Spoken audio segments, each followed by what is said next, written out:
So the final thing I wanted to talk to you about was you talked about this aspect of women being competent and what is loaded in the gender of feminine and masculine in terms of competency and being liked. Hmm. So I'd love you to speak about that. Yeah. So this is another one of these just like really hard problems, and that is we know the unconscious bias literature shows us that women are less likely to be perceived as competent than men are. And so one of the things that a woman might do if people aren't perceiving her competence is to, sort of self-promote herself a bit, Which and we're tell told to people. toot our own horn. Toot your own horn, exactly. Toot your own horn. And so, and what happens is that when women do that, it does raise the level of competence with which they're seen. So it really does help. But at the same time, people don't like self-promoting women. And so what happens is they see them as more competent, but at the same time, they like them less. We see this with women leaders as well. Enacting a leadership role requires women to act in a more assertive, competent kind of way. And in doing so, people often don't like them. They see them as pushy or selfish or bossy or something like that, and not being very likable. And this comes about because one of our stereotypes about women is that women should be nice, and we hold women to a higher standard of niceness than men. And so, enacting a leadership role doesn't look that nice to us when a woman does it, but it looks perfectly fine when a man does it. And so there's a trade-off there where, if a woman acts really, self-promoting and confident and things like that, people see her as confident and they don't like her. If she backs off and acts more meek and mild and nice, they like her, but they don't see her as being very competent. And the problem, of course, is to be effective, it would be better to be seen as both competent and likable and not have those be a trade-off. Well, So, increasingly, what we're requiring of leaders is to be nice, to be mhm, empathetic, to be compassionate, to be somebody who values relationships rather than results. And, mhm. I've been seeing in the Harvard Business Review about studies that show that that's what's wanted.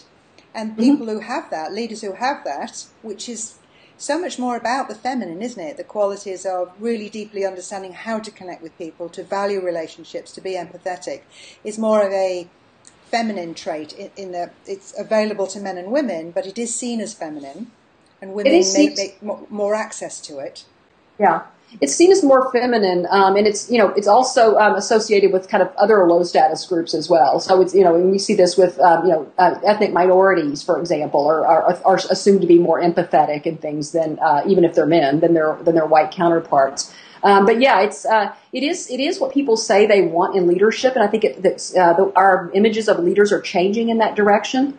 But there's one study that's really depressing on this regard, and it shows that if being nice and empathetic and concerned about others becomes a criteria, that what that does is it legitimates judging women on that criteria, and women are held to an even harsher standard in that regard. So it's not clear that to me that the changing way we're thinking about leaders is going to automatically benefit women. I think we're going to have to really do more than just hope that that's going to take us somewhere. There's a lot of conversations out there now, following on from John Gertzimer's book, The Athena Doctrine, about the traits that people want in the modern ideal leader, and I think 8 out of 10 of those traits are listed by his study group as being feminine. So he's saying that women will rule the future, and men who think like women. So it's interesting. How do we leverage that to create the shift of Yeah. valuing what women bring? Right. And I just have a hard time believing that's going to actually change things because, a group that's in power generally has the ability to redefine themselves in ways that, to maintain their position. And so I'm not as optimistic that this is going to just on its own, bring about higher representation of women's leadership. I think the biggest gains we've seen and the way that I think we're going to be most successful is by really making the case that having women in leadership positions is good for creativity, it's good for team problem solving, it's good for companies' bottom lines. Those are the kinds of things that I think are going to motivate firms to want to really go out and get more women into their workplaces. And so to me, that's where I've seen the biggest traction, and where I've been working to try to push for, is really developing that business case, if you will, and it's a very solid one. It is, isn't it? I mean, it just Yes. makes more sense if you've got 100 men, 100 women to, Yes. to have the leadership made of half and half. It totally makes sense. It's logical.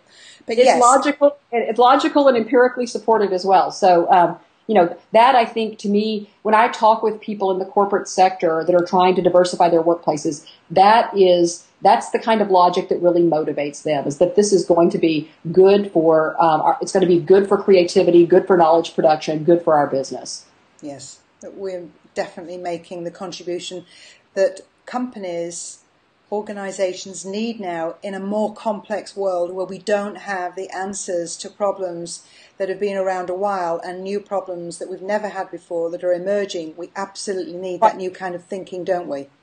We really do. I mean, you're exactly right. The sort of changing sort of the knowledge work and things like that are just making this ever more of an issue. So, that's where I've seen a lot of motivation on the part of corporate people to do a good job on this. Yeah. Well, Shelley, I think we'll end on that note. That was fantastic. I loved hearing your insights and some of the great work that you're doing, and I'd love to talk to you again. And thank you so much. It just sounds fantastic. We've got a way to go, but I mean, having your organisation doing the research that you're doing is giving all of us, information and statistics and insights for changing the landscape. We do have a lot of work to do, but I think there are lots of us working on this topic, right? So I think we are going to make progress. So it's great to talk with you. Thank you so much. Thanks, Shelley. Thank you.